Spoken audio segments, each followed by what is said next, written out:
ایک اور اعتراض جو صحیح بخاری پر کیا جاتا ہے، وہ صحیح بخاری کی ایک روایت میں یہ الفاظ ہیں کہ نبی کریم صلی اللہ علیہ وسلم نے شروع میں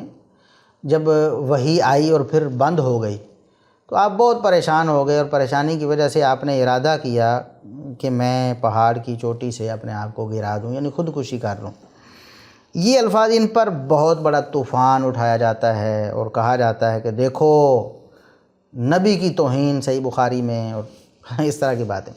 پہلی بات تو یہ ہے کہ امام بخاری رحمۃ اللہ علیہ نے اس کو قطعاً صحیح نہیں کہا، اور نہ امت اس کو صحیح کہتی ہے۔ خود امام بخاری رحمۃ اللہ علیہ پیچھے حدیث نقل کر رہے ہیں اور وہ پوری سند کے ساتھ ہے، ٹھیک ہے۔ امام زہری رحمۃ اللہ علیہ سند بیان کر رہے ہیں اور بتا رہے ہیں کہ مجھے عروہ بن زبیر نے بتایا، اور انہوں نے سیدہ عائشہ رضی اللہ عنہا سے اس حدیث کو نقل کیا، اور وہ نبی کریم صلی اللہ علیہ وسلم سے بیان کر رہی ہیں۔ لیکن یہاں جب یہ الفاظ آئے تو امام بخاری رحمۃ اللہ علیہ نے خود بتایا کہ یہ الفاظ صحیح سند سے ثابت نہیں ہے، اس کی کوئی سند نہیں ہے۔ وہ فرماتے ہیں حتیٰ حاضن النبی صلی اللہ علیہ وسلم فیما بلغنا، امام زہری کا قول، ہمیں یہ بات پہنچی ہے کہ نبی کریم صلی اللہ علیہ وسلم شدت غم میں اس قدر پریشان ہوئے کہ غدا منہ مراراً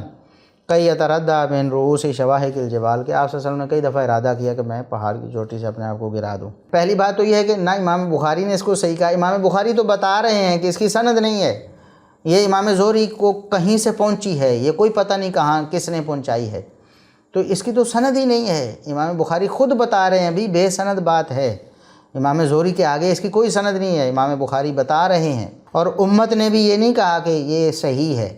امت جو کہتی صحیح بخاری کا نام جو ہے الجامع المسند صحیح المختصر من امور رسول اللہ صلی اللہ علیہ وسلم وسننہ وایامہ، کہ یہ جامع کتاب ہے جو کہ صحیح بھی ہے، صحیح حدیث میں مسند ہے، یعنی باسند ہے، اور متصل سند کے ساتھ جو روایات ہیں ان کو صحیح کہا امام بخاری نے، اور اسی پر امت کا اجماع ہوا۔ اور اس بات کا ہم اظہار پہلے جو لیکچر تھا صحیح بخاری اور صحیح مسلم کے حوالے سے تعارف، اس میں بھی ہم کروا چکے ہیں کہ جو معلق روایات ہیں یا اس طرح بے سند روایات ہیں، بلاغات وغیرہ ہیں، وہ امام بخاری رحمۃ اللہ علیہ کے نزدیک نہ تو امام بخاری کے نزدیک صحیح ہیں اور نہ امت کا ان پر اتفاق ہے۔ وہ اگر ان کی کوئی صحیح سند دوسری جگہ ملتی ہے تو اس کو دیکھا جائے گا اور پرکھا جائے گا، صحیح سند ہے تو اس کو مانا جائے گا، صحیح سند نہیں تو اس کو چھوڑ دیا جائے گا۔ خود امام بخاری رحمۃ اللہ علیہ نے اس کو بلاغات میں شمار کیا ہے، اس کو مسند نہیں کہا، نہ اس کو صحیح کہا ہے۔ دوسری بات یہ ہے کہ اگر اس کو صحیح مان بھی لیا جائے تو کوئی پہاڑ نہیں گرتا بھائی۔ دیکھیں نبی کریم صلی اللہ علیہ وسلم کی نبوت کا بالکل آغاز ہے، اور آپ صلی اللہ علیہ وسلم کو کوئی احکامات اللہ رب العزت کی طرف سے زیادہ ملے ہی نہیں ہیں۔ پہلی بات یہ ہے کہ جو مکی دور میں جو آیات اور جو صورتیں نازل ہوئی ہیں ان میں قرآن کریم، اللہ رب العزت کی حقانیت، توحید، عقیدہ آخرت وغیرہ یہ چیزیں اس کا موضوع تھیں۔ احکامات جو ہیں وہ اس وقت نازل نہیں ہوتے تھے زیادہ تر۔ اور پھر یہ جو حدیث ہے، جس حدیث میں یہ ٹکڑا ہے،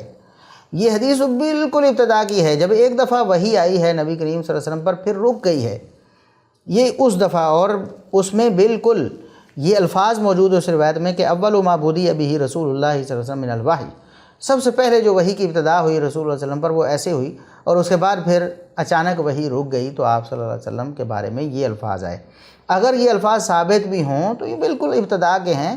اس وقت خودکشی کی حرمت کہاں تھی؟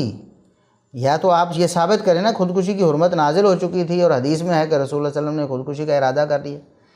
کیا آپ صلی اللہ علیہ وسلم یہ نہ جانتے ہوئے کہ یہ حرام ہے تو کیا آپ ایسی کوئی تمنا نہیں کر سکتے تھے؟ سورہ تحریم کا مطالعہ کریں،